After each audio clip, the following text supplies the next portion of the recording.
So what's the most important thing in your life at the moment? Is it your health, your finances, your relationships, maybe your housing, your politics, your hobby? Of course, the Bible reminds us today that if we give any other answer than to the question of what's the most important thing in your life, if you give any other answer than the answer God, then we've given the wrong answer. The readings challenge our passion, our desire, and our dedication for God. As we read the commandments, they remind us to have no other God before him, to use his name only in the right way, and to remember his holy day. But as they do so, they also remind us, from that slight guilty feeling that we get, that it's very easy to lose our connection to God. The gospel reading is hard-hitting. Jesus drives people out of the temple because they are misusing and missing the connection with God that the temple was supposed to give. We long for a connection to God, to truly have relationship with God as the one who made and sustains us, who redeemed and restores us, is what life is all about. But then we might ask, where is our zeal? Because that's the word that comes up. Where is our zeal? Now, it's not a common word and perhaps has a negative feeling these days, but remember, the word zeal just means to have great energy and enthusiasm in pursuit of a cause or object. Where is our energy? Where is our enthusiasm? Where is our dedication to the cause of God, to living in relationship with him and living for his purposes? Are we sometimes like the people in the temple? As Jesus drives them out, there are no doubt all sorts of reasons why what's going on there is wrong. But what's apparent is that Jesus' passion for the connectedness that God had always intended by making himself present in the temple, it's that passion for God that drives Jesus to do what he does. Jesus has seen the very best gift that God has to offer now being misused and misappropriated in ways that mean that it misses its mark. We also miss the mark. For some of the people in the temple that day, no doubt the problem was that they had their priorities entirely wrong. Some Jewish reports of the time talk about the way that the prices were so inflated in the temple. So some of the traders were there not to serve or worship God, but simply to serve their own pockets. Their priorities had been turned around. What about us? Where are our priorities? Is it possible that other things have distracted us from responding to God's love for us? Have we become more interested in serving the same causes and selfish interests that everybody else does than we are in living in communion with God? Or again, some of the people that day in the temple probably were there to serve the worship of the temple. After all, this whole economy of animal selling was needed in order to make the sacrificial system work. But the problem was for them that the mechanics of worship had now begun to interfere with the actual worship. The trade was there to serve the Father's house, but it had instead turned the Father's house into a house of trade. So do you get the radical nature of what Jesus does here? It's not just that he's correcting abuses, but even the things that support the temple worship, have no place in the temple. In Jesus' day, that very necessary trade in animals, and in our day, our own cherished principles or our history or our passions or our plans, all those things that are supposed to serve the worship and connection of God must come under God and under the word of Jesus. Are there some things that we are doing individually or together where we are making the same mistake? Have we become so attached to this or that way of doing things or this or that plan for our future that our plans and ways are now in fact interfering with God's future for us? It's very common that Christians will have dry times in our devotional lives. And sometimes those dry times are times to be travelled through with faithfulness, but sometimes those can also be a call to move on to new ways of prayer and new ways of devotion, even if only for a little while. But if we hold too tightly to the way that we have always done it, we might miss what God has in store for us. There are times when society has changed around us so much that the old ways of ministry don't work anymore. If we hold too tightly to the ways in which we were faithful to God in the past, we may discover that we are being unfaithful in the present. We cannot let the mechanics and the outer workings and the support structures of our spiritual lives interfere with the actual life of the Spirit. And thirdly, we know that the spot where these money changers were doing their work was set up in the court of the Gentiles. This was the one place in the temple where the other nations, the non-Jewish nations, were invited to come and worship the God of Israel. But now, by the establishment of a marketplace in that place, for their own comfort, these people were now interfering with God's light reaching to other people. Of course, those in the temple would claim that they were serving the worship of God and therefore they were seeking relationship with him. But Jesus insists that true relationship with God will leave the way open for other people as well. You can't have a "I'm all right with God, mate" kind of thing that locks other people out. Do we, in our selfishness, sometimes interfere with God's light for others? Sometimes what we claim serves intimacy with God can close the door to other people. But that's not true intimacy with the God who reaches out to all people. And we sometimes do this in the most unthinking kind of ways. Of course, we all have preferences and ways of doing things that work best for us. And that is okay. God comes to all of us in individual ways. So of course we will have things that work best for us. I like this song. That song leaves me cold. I'd rather sing this in worship, not that one, or whatever. But when we insist that other people have to do it our way, and that they don't do it their way, or we refuse the opportunity to them to experience God in the ways that do work for them, then we are on dangerous ground. Because the same principle applies. God comes to all of us in individual ways, to other people as much as to me.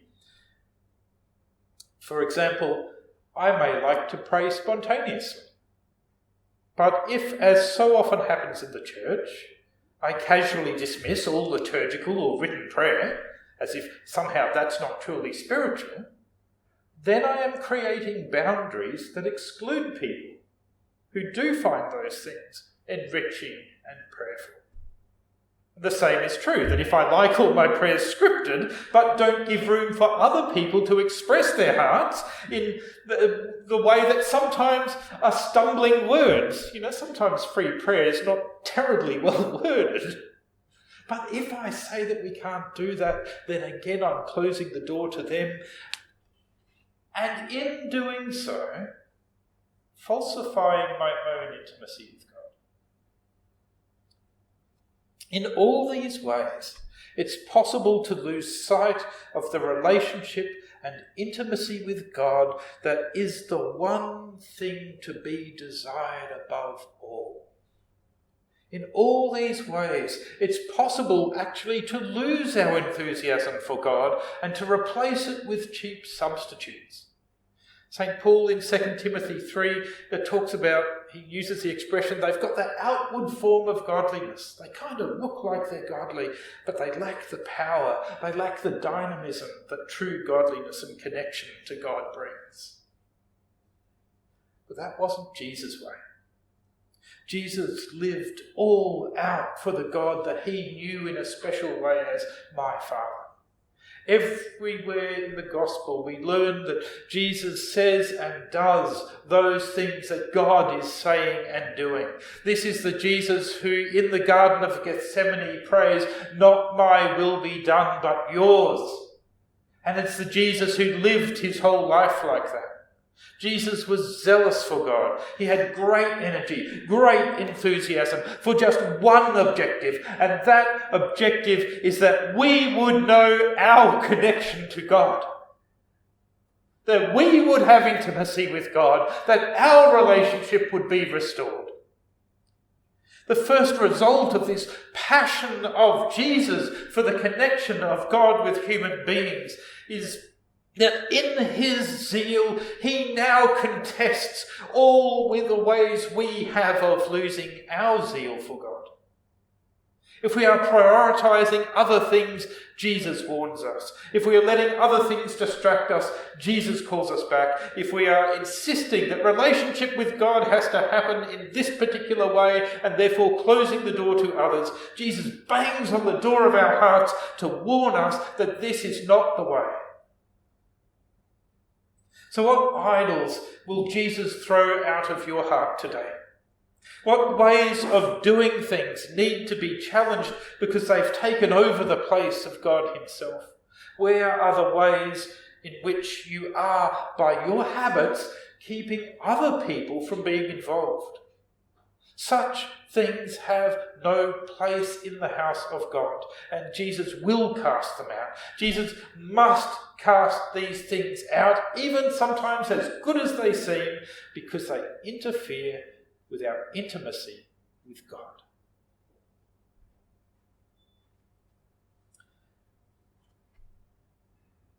And Jesus has accepted the cost of being torn to pieces because of it.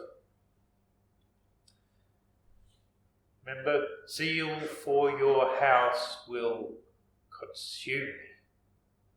His plan was to suffer in zeal so that we might know our connection to God. But as Jesus did the painful work in the temple that day of calling people back to their true enthusiasm and zeal for God, can you see that already it's no wonder that he was rejected? Because this is a painful process. Giving up our idols, decentering ourselves from our own thoughts, recognizing the good but limited place of our preferences are deeply uncomfortable experiences. So often we would prefer to maintain our false worship than to be confronted with it. But Jesus' zeal will not allow that to happen. The disciples were put in mind of that scripture, "Zeal for your house will consume me." The word consume means something like to eat up, to devour, to swallow, or in Galatians 5 there's an implication of being to tear to pieces. And it's used of things like fire, which destroy utterly and leave nothing left. Jesus' zeal for God is so complete that he burns with the fire that consumes him. There's nothing left of him except his zeal for God. But in the mind of the author of the gospel, it's not just that Jesus is so full on and single-minded about it, but also this verse now points ahead to what is coming. The Bible passage is actually connected to the death of Jesus, because the original Old Testament quote reads, "Zeal for your house has consumed me." But the author quotes it here as "Zeal for your house will consume me." And it points ahead to what is to come. Let us not forget that what Jesus is doing as he cleans the temple that day is what Jesus is doing as he deals with each one of us and confronts us with our false idols, is putting him on a collision course that will end in his death.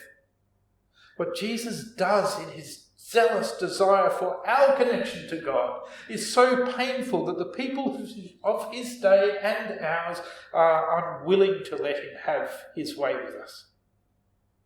But Jesus embraces that threat willingly. Literally, Jesus would sooner die than allow our connection to God to be weakened by the things with which we replace our connection to God. Zeal for God's house, zeal for God's connection to human beings, zeal for God's intimacy with you means that Jesus willingly chose the path of utter destruction so that you may know God. The same theme comes out. Jesus says, "Destroy this temple and I will raise it up in 3 days." The author of the Gospel says that he was talking about his own body, saying there was no way out of this except that he himself would be destroyed and consumed in his passionate dedication to God. As we walk the journey of Lent towards Good Friday and Easter, we are reminded that Jesus took up all our stuff, took up all our resistance to God, took up all that part of us that would kill God to keep things our own way, and he suffered it all.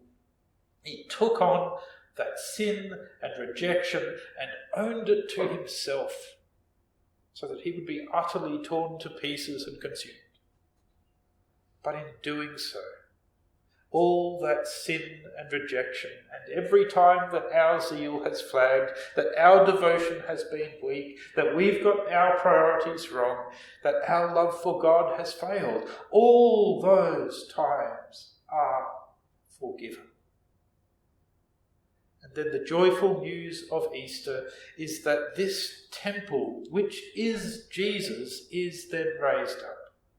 The result is that from now on, the temple of God is no longer a building on earth, but it is the person, Jesus. Jesus has become the place for us where we meet with God. He has made a way, and he is the way. As we come to Jesus as the new and living temple, we are assured that his zeal for God is one and the same as his zeal for us to know God. Jesus' love for his Father is his love for us as well. God seeks people who will worship him with enthusiasm and passion and put him before anything else. But God himself, in the person of Jesus, has assured us that he is zealous and passionate and enthusiastic for us. So now the dwelling place of God is with human beings, and Jesus is that place. As we read this text today, it turns out that although it does challenge us about our zeal for God and getting things straight, it is even more powerfully about Jesus' zeal for God and about Jesus' zeal for our connection to God. It's the assurance that where we would never be passionate enough, God has been passionate enough about us to provide a way. Surely then, that should make a difference.